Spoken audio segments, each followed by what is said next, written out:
Hola y bienvenidos a un nuevo análisis documental. Hoy nos vamos a meter de lleno y de forma totalmente objetiva en los archivos de la dictadura militar argentina, de 1976 a 1983. Vamos a aparcar las opiniones y los debates acalorados, ¿de acuerdo? Nos centraremos única y exclusivamente en lo que reflejan los documentos impresos y la prensa de la época para comprobar si ese famoso mito histórico sobre su economía realmente se sostiene. Para que esto sea muy fácil de seguir, vamos a estructurar toda esta evidencia hemerográfica en 6 pilares fundamentales. Empezaremos con el debate del neoliberalismo, pasaremos por el déficit y la emisión monetaria, la expansión del Estado, los impuestos y controles, la relación entre el sindicalismo y el Estado, y cerraremos con el choque entre keynesianismo y libre mercado. Vamos allá con el punto número 1, el debate del neoliberalismo, o el mito frente a lo que de verdad dice el archivo. A ver, el material que tenemos entre manos lanza un órdago directo a la narrativa tradicional. Ya sabéis, esa idea tan aceptada que etiqueta a este régimen como un alumno ejemplar de las políticas neoliberales y de libre mercado. Pero claro, cuando contrastamos la definición estricta del neoliberalismo, que pide a gritos privatizar y bajar impuestos, con lo que realmente hizo el Estado, según la prensa de la época, la cosa cambia por completo. Resulta que los archivos nos muestran una etapa plagada de nacionalizaciones, subidas de impuestos y controles durísimos. Totalmente lo opuesto, vamos. Pasamos al segundo bloque, déficit y emisión monetaria. Vamos a echar un vistazo a los registros del Banco Central. Fijaos bien en este titular de octubre de 1980 porque no tiene desperdicio. Literalmente el Banco Central imprimiendo dinero a toda pastilla para cubrir el agujero del gasto público. Lejos de recortar el Estado, lo que nos dicen los periódicos es que había una dependencia absoluta del déficit. Y bueno, financiar al Tesoro dándole a la maquinita no es exactamente lo que dicta la economía liberal ortodoxa, ¿verdad? Y para poner esto en perspectiva, porque a veces los números suenan abstractos, ojo a este dato. Las fuentes señalan que, en una sola semana de ese mismo mes de octubre, el Estado fulminó 218.000 millones de pesos de sus reservas internacionales. Al mismo tiempo, los adelantos al Tesoro superaban los 5 billones. Un nivel de endeudamiento y quema de capital que, sinceramente, resulta asombroso. El resultado de todo esto es que el sector público operaba como el motor indiscutible de la inflación. Hacer crecer la base monetaria un 262% en un solo mes, eso es una barbaridad. Según los documentos, este es el sello inconfundible de una economía fuertemente estatista donde se gasta muchísimo más de lo que se ingresa.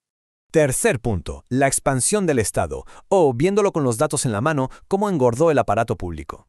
Porque no fue solo una cuestión de política monetaria. Es que el Estado literalmente amplió su huella, absorbiendo deudas privadas. En lugar de privatizar, compraban. Nacionalizaron empresas en la ruina, como Austral Líneas Aéreas o la eléctrica Ítalo. Y mientras tanto, los gigantes que ya eran estatales, como la petrolera YPF o Segva, no paraban de acumular deuda. El Estado funcionaba como una especie de gran absorbente de pasivos. Y a nivel burocrático, la inercia era exactamente la misma. Las pruebas documentan la creación de un flamante Ministerio de Planeamiento. Nada menos que 2 secretarías, 9 subsecretarías y más de 80 empleados técnicos. Vamos, una evidencia física irrefutable de que la maquinaria estatal se estaba ensanchando, no encogiendo. Vamos con el cuarto bloque, impuestos y controles económicos, o dicho de otra forma, la asfixia regulatoria. Si miramos lo que pasaba con los bolsillos de los ciudadanos, nos encontramos de bruces con una economía hipercensurada. Fijaos en estas medidas. En 1977 se sacan de la manga el impuesto de ingresos brutos, que por cierto nos cuentan que nació como transitorio. Le meten IVA a los alimentos básicos e instauran un cepo cambiario que te convertía casi en un criminal si comprabas dólares en el mercado paralelo. De libre mercado, muy poco. Y agarraos porque los informes de la época revelan que la administración llegó a plantearse subir el IVA hasta el 25%. Todo en un intento desesperado por intentar cuadrar unas cuentas estatales que hacían aguas por todas partes. Además, esta mentalidad intervencionista duró hasta el pitido final. Mirad este titular de febrero del 83. Demuestra que seguían aplicando controles de precios a rajatabla. Es decir, era el Estado y no la oferta y la demanda el que decidía cuánto valían los bienes casi hasta el último día del régimen.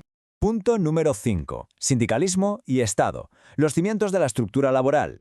Aquí las fuentes analizan el andamiaje del poder sindical y destacan 3 pilares clave: el unicato, las obras sociales y el aporte solidario. El argumento central es interesantísimo porque señala que estos mecanismos no se desmantelaron, al contrario, fueron preservados estratégicamente por el régimen militar, al igual que hicieron otros gobiernos de corte estatista, para mantener un férreo control social.